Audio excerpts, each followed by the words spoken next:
Selamat siang semuanya menonton, terutama untuk kakak trainer atau kakak mentor yang sedang menonton. Sebelum saya mempresentasikan dari file project yang sudah saya kerjakan, saya ingin memperkenalkan diri terlebih dahulu. Nama saya William Frederico Ratikan. Saya berasal dari Universitas Kristen Satya Wacana dengan NIM 68 Prodi Sistem Informasi. Oke, jadi di sini sebelum saya menjelaskan, saya ingin memberi insight sedikit dengan tugas apa yang ingin saya kerjakan. Jadi tugas yang diberikan dari Accelerate untuk project itu adalah credit risk analysis. Di mana credit risk analysis kita diberikan 5 dataset, yaitu ada application history female, male, ada data test, ada submission example, dan credit history. Jadi kita diminta untuk mentrain semua data ini untuk mendapatkan submissionnya itu apakah klien ini masih bisa untuk menaikkan credit history-nya apa tidak. Sepemahaman saya seperti itu tugasnya. Oke, jadi yang pertama hal yang harus saya lakukan yaitu menggabungkan dua data, yaitu ada female dan male, saya gabungkan menjadi satu. Nah, untuk menggabungkannya itu saya menggunakan Python atau Google Colab. Jadi hal pertama yang dilakukan yaitu adalah untuk memount dari Google Drive ke dalam Google Colab. Lalu setelah sudah saya mount, saya menggunakan extension Pandas, yaitu di sini ada beberapa data yang saya masukkan. Di sini ada data 1 dan data 2, yaitu application history female dan male, yang dimana kita ingin gabungkan menjadi satu. Ada credit history, yaitu dimana semua data-data customer yang dapat terlihat overdue-nya atau credit history-nya, apakah dia memiliki peminjaman apa tidak, seperti itu. Lalu yang terakhir itu adalah merge. Merge ini adalah hasil yang sudah saya gabungkan, female, male, credit history sudah saya gabungkan, dan sudah saya data cleansing juga. Yang maaf namanya rada sedikit ngaco. Semoga benar, soalnya saya udah nyoba berkali-kali, cuman masih banyak yang error. Ini semoga benar aja. Jadi untuk menggabungkannya itu, jadi result sama dengan saya menggunakan extension dari Pandas itu Concat, itu menggabungkan dua data di axis yang 0, berarti dia rows ya, di rows-nya itu dia masuk dan join itu inner. Kenapa? Karena semua kolomnya itu sama, dari ID customer, kepemilikan mobil, semuanya sama, jadi inner aja menurut saya, nggak outer, nggak left outer, nggak right outer. Jadi inner paling cocok di sini. Nah, di sini kita bisa lihat shape-nya ini ada banyak sekali, ternyata masih banyak seperti kayak keduplikat atau banyak yang dual gitu. Jadi saya data cleansing terlebih dahulu. Dan untuk data cleansingnya lagi itu saya menggunakan Excel, tidak menggunakan di Python. Saya sebelumnya masih belum tahu pada saat itu gimana cara menghapus duplikat atau melihat mana yang dulu mana yang enggak, walaupun sebelum pernah diajarin. Cuman saya menggunakan Excel aja. Diajari dengan teman saya itu dengan cara filter, habis itu ada duplikat, itu tinggal di delete dan langsung kelihatan semua. Karena resultnya di sini sangat banyak sekali, 438.000, di mana itu sangat berat untuk dibaca. Jadi saya lihat lagi dan ternyata berkurang sangat banyak. Oke, yang output satu ini nggak kepakai, saya sempat coba tapi belum saya hapus lagi. Dan di sini ada beberapa extension yang saya gunakan lagi, ada Matplotlib, ada Pylab, sama NumPy. Dan di sini merge describe ini adalah hasil dari yang sudah saya gabungkan dan sudah saya data cleansing, saya describe untuk mengetahui ada berapa data, ada mean dan maksimum minimumnya. Dan di sini saya juga mencoba melihat lagi setelah saya mengetahui bagaimana caranya, diajari dengan teman saya lagi. Di sini saya melihat untuk saya ingin clean data, jadi saya membuka data saya lalu dilihat apakah ada yang duplikat atau tidak, dan ternyata tidak ada yang keduplikat sama sekali. Jadi saya anggap ini berhasil. Nah, lalu di sini saya mencoba untuk melihat visualisasi datanya dengan pendapatan apakah edge, apakah berpengaruh. Oh iya, sebelum saya lanjut lagi, yang tadi bagian atas ini adalah menggabungkan dua dataset menjadi satu. Lalu saya melakukan data cleansing juga dan menggabungkan credit history dari yang sudah digabungkan female sama male itu. Nah, di bawah ini ada lanjutan dari saya ingin melihat itu apakah age dan pendapatan ini berpengaruh gitu. Jadi apakah semakin kecil umur pendapatan semakin kecil apa tidak, itu berpengaruh apa enggak sih? Itu. Dan saya menggunakan visualisasinya, saya menggunakan scatterplot, dan untuk metodenya saya menggunakan regresi linear. Dan di sini bisa dilihat scatterplotnya, dikarenakan datanya banyak sekali, jadi numpuk di sini semua banyak hijau, tapi beberapa ada juga yang melenceng, ada yang umurnya kecil dari pendapatannya gede. Ini kurang tahu akurat apa tidak. Dan di sini makanya kita coba tes. Sini saya menggunakan sklearning. Ya, saya mengimport linear modelnya dengan cara metode regresi linear. Dan di sini sudah saya train dan mendapatkan koefisien sama interceptnya. Koefisiennya saya mendapatkan minus 8,14 dan interceptnya di 45. Lalu lanjut lagi, di sini udah visualisasinya sudah mulai terlihat kalau misalnya pendapatan dan edge itu ternyata berpengaruh di ternyata edge itu berpengaruh di pendapatan gitu. Dan di sini kita bisa lihat kalau misalnya saya sudah memprint MAE-nya, yaitu mean absolute error-nya dengan 9,84, di mana hasilnya itu cukup, tidak terlalu baik dan tidak terlalu buruk. Dan MSI-nya juga di 131,48, di mana itu juga hasilnya tidak terlalu baik dan terlalu buruk. Dan saya juga di sini memvisualisasikan datanya juga. Sebentar, ini saya mau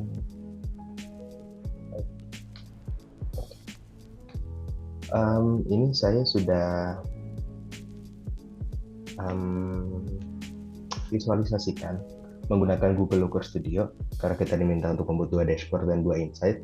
Jadi saya membuat insight apakah edge itu berpengaruh di pendapatan itu. Nah, di sini terlihat,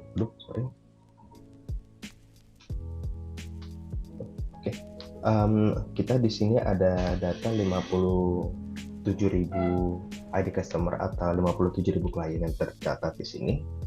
Dan di sini kita bisa lihat yang paling tua itu di sini tercatat adalah umur 69 dengan sejumlah 10 orang, dan yang terbanyak di umur 25 dengan jumlah 719 klien atau ID customer. Oke, kita lanjut lagi di bagian sini. Di sini yang paling banyak itu adalah ini untuk status pekerjaan. Jadi dia tuh statusnya apakah bekerja, asosiasi komersial, pensiuner, apa yang lain. Dan di sini dia adalah orang yang sudah bekerja semua. Dan itu sebanyak 49,7%, dan paling kecil itulah mahasiswa atau masih murid. Dan untuk gendernya sendiri, yang terbanyak itu adalah perempuan dibanding laki-laki. Nah, ini adalah line chartnya untuk mengetahui apakah berpengaruh nggak sih pendapatan age itu sama pendapatan, dan ternyata terbukti berpengaruh. Di sini bisa dilihat yang terkecil itu di umur 21 dia pendapatannya 114.000, dan terbesar itu di umur 50 yang pendapatan 216.000. Dan di sini kita bisa lihat juga yang stabilnya di sini, dan ada juga beberapa yang umurnya sudah 67, 68 juga, 63, 56. Mungkin di sini dia pensiuner, dan atau mungkin datanya masih belum terlalu akurat juga dikarenakan dilihat dari MSI dan MAE juga yang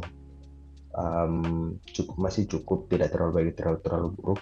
Mungkin harus lebih di training lagi dan lebih didetailkan lagi supaya hasilnya bisa lebih akurat. Tetapi di sini saya bisa mengambil kesimpulan kalau misalnya dari data yang sudah saya training itu ternyata edge dan pendapatan itu berpengaruh seperti itu. Oke, di sini saya menggunakan ada pie chart, ada pie chart, donut chart, ada bar chart, dan menggunakan line chart juga di sini. Oke, jadi ini untuk insight-nya satu, dan insight yang satu lagi yaitu di mana subvision yang diminta oleh trainer. Nah, di sini saya menggunakan banyak sekali extension, ada NumPy, PLT, ada PyLab, ada TensorFlow, ada beberapa sklearning juga, label encoder. Itu gunanya untuk mengubah dari variabel menjadi string, bukan mengubah update jadi angka gitu. Itu label encoder. Dan ada juga train test split, yaitu untuk meng-split train, test, sama validate, itu saya pakai sklearning. Itu saya belajar dari internet juga. Dan ada logistic regression dan linear regression. logistic regression saya cuma sedikit-sedikit aja itu metode itu sama metode juga. Jadi saya menggunakan dua metode di sini dan saya menggunakan matriks itu akurasi skor. Jadi akurasi skornya ini berapa gitu. Oke, lanjut lagi yaitu di saya hal yang pertama saya lakukan tetap bound. Lalu saya juga memasukkan data, tapi di sini saya ada train sama test data. Lalu saya juga mengimpor beberapa tambahan lagi walaupun sebenarnya di sini udah ada.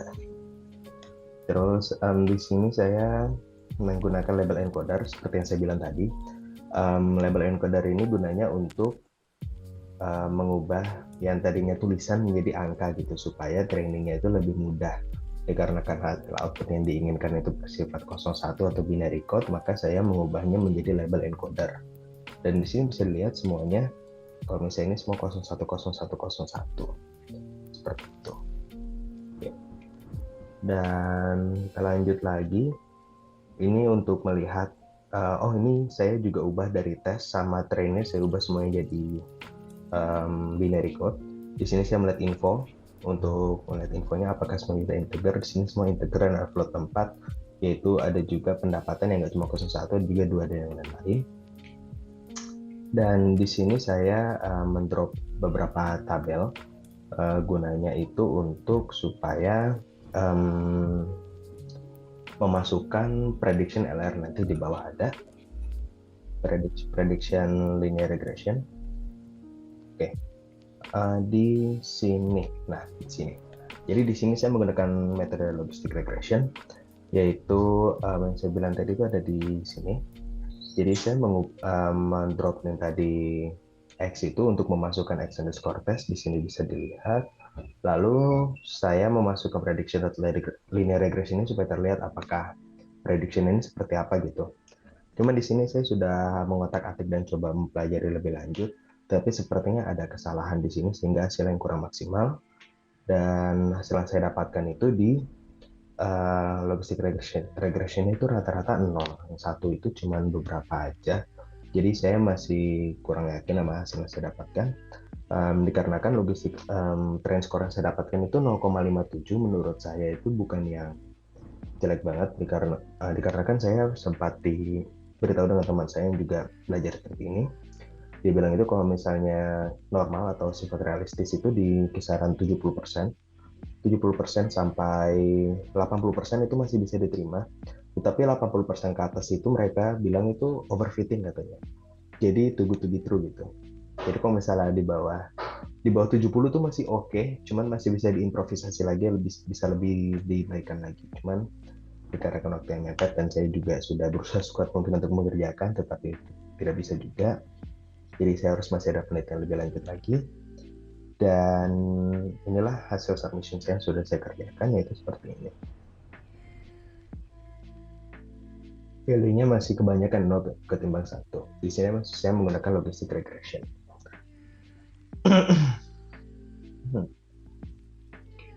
Oke. Dan untuk visualisasinya, di sini saya menggunakan visualisasi pengaruh overdue. Saya ingin melihat apakah berpengaruh nggak sih dari hasil training atau hasil data yang sudah saya dapatkan, berpengaruh nggak sih overdue itu ke yang lain-lain seperti kepemilikan properti, pendapatan segala macam, itu berpengaruh nggak sih? Dan untuk data yang terrecord di sini ada 57.659 data yang terrecord. Dan di sini bisa terlihat ada beberapa macam overdue yang tercatat di sini. Yang terbanyak itu adalah yang 0. Yang 0 itu kalau tidak salah, coba saya lihat lagi karena saya juga lupa sedikit. 0 itu dia adalah paid off that month. Berarti sudah terbayar bulan itu juga. Lalu dia yang tidak memiliki pinjaman, jadi dia tidak punya pinjaman sama sekali. Yang satu itu dia 30-59 days past due, dia belum bayar 30-60 hari, terus selanjutnya lagi. Yang terbesar di sini adalah yang 0 yang sudah bayar bulan itu juga. Yang terkecil di sini 5, yang dia tuh 5 overdue or bad debts itu dia tidak membayar lebih dari 145 hari, ini yang di blacklist biasanya. Nah, dan untuk yang salah satu pengaruh overdue juga itu adalah dari tingkat pendidikannya. Apakah dia ini udah graduate, pre-graduate, apa undergraduate. Jadi kebanyakan di sini yang berpengaruh itu adalah di graduation-nya. Jadi orang yang sudah bekerja undergraduate itu dari 70% dan undergraduate itu sangat-sangat kecil di sini di 1,1%. Dan ada pre-graduate itu mungkin pada saat dia masih kuliah dia kerja sampingan seperti itu di 27,3%. Nah, nah di sini rekodkan untuk yang memiliki rumah gitu, pemilikan properti. Apakah berpengaruh nggak sih dengan credit score? Dan di sini dibilang iya berpengaruh. Dan di sini ada 38.000 dan tidak itu ada di 19.000. Nah, di sini habis itu saya memasukkan melihat juga apakah umur juga berpengaruh nggak sih untuk di overdue ini, dan ternyata bisa dilihat juga ternyata berpengaruh gitu. Di sini saya juga dari visualisasi datanya saya coba berusaha untuk men-set satu-satu, tapi mungkin karena kebanyakan jadi visualisasinya tidak bisa, jadi saya menggunakan sama aja. Kalau misalnya yang terbanyak itu berarti dia tuh di nol, yang kebanyakan tuh orang udah membayar pada bulan itu juga. Jadi bisa dibilang bukan tidak memiliki pinjaman sih, dia meminjam tetapi bayar saat itu juga. Itu yang terbanyak, dan yang terkecil itu di keempat, kelima yang mana kedua terkecil. Oke, jadi seperti itu. Jadi dari analisis yang saya dapatkan pengaruh overdue ini, apakah kepemilikan properti, pendapatan, dan tingkat pendidikan, umur juga apakah itu berpengaruh, dan ternyata berpengaruh sekali untuk credit score yang didapatkan. Oke, jadi itu saja hasil dari analisis yang saya dapatkan dan sudah saya visualisasikan. Sebelum saya ingin mohon maaf jika ada kekurangan atau hasil yang kurang maksimal. Terima kasih sudah menonton video ini. Sampai bertemu di tugas selanjutnya. Terima kasih.